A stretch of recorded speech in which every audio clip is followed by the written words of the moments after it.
আমার স্ক্রিনে যে সাপটা দেখতে আছেন, বিষাক্ত ধরনের সাপ। এই সাপটা কিন্তু নাম হয়েছে রাসেল ফাইবার। এই সাপটা পুরো বাংলাদেশে ছড়িয়ে গেছে।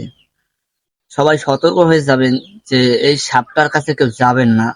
আর যদি যানও, হয়তো বাড়ি জ্যান্ত ফিরে যেতে পারবেন না, কারণ ওখানেই আপনার ছোবল দিয়ে মেরে ফেলবে। কারণ এই বিষাক্ত সাপ পুরো বাংলাদেশ ছড়িয়ে গেছে। ইন্ডিয়া থেকে তো মনে হয় এই বন্যা যখন তলিয়ে গেছে, প্রত্যেকটা এরিয়ায়, প্রত্যেকটা 25টা জেলায় সাপটা ছড়িয়ে গেছে। এই সাপটা যদি দেখেন তাহলে কিন্তু লগে লগে মেরে ফেলবেন, কিন্তু কখন নিয়ে সাপটা নিয়ে খেলা করবেন না। ওই খেলার মাঝখানে কিন্তু আপনাদের সবল দিয়া মানে এমন করবে যে আপনি হেঁটে বাড়ি মানে হাসপাতালে যাবেন সেটার সময় দেবে না। কারণ ওইটার বিষাক্ত এমন বিষাক্ত যে সাপ, তার বিষটা যে এমন বিষাক্ত যে আপনার 2 সেকেন্ডের ভিতর সেই সাপটা আপনাকে মেরে ফেলতে পারে। এই বিষাক্ত সাপ যে রাসেল ভাইবার, সে পুরো বাংলাদেশে ছড়িয়ে গেছে এই সাপটা। যে এই সাপের ছোবল খেয়ে কিন্তু 5-10 জন মানুষ আহত হয়েছে, হাসপাতালে আছে। বাকি 5 জন তারা মারা গেছে এই সাপের কামড়। তো আপনারা সবাই সতর্ক হয়ে যাবেন যে সাপটার কাছাকাছি যাবেন না।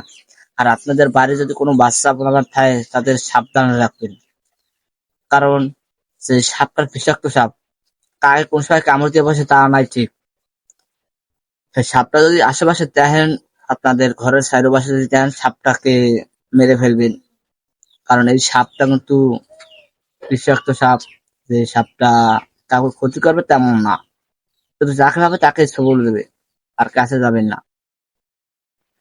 ভিডিওটা শেয়ার করবেন যে এই সাপটা যদি কেউ দেখে তাহলে তাকে মেরে ফেলবেন, আর সাপের কাছাকাছি যাবেন না। আর বাচ্চাদের দূরে রাখবেন, সাপের কাছে দূরে রাখবেন। কারণ বাচ্চারা কিন্তু সাপ নিয়ে খেলা করে, বাচ্চারা কিন্তু সাপ নিয়ে খেলা করে, কিন্তু এই সাপের কাছে কিন্তু মোড়েও খেলার জিনিস না। আসলে সাপটা বিষাক্ত জিনিস। ভিডিওটা সবাই শেয়ার করবে।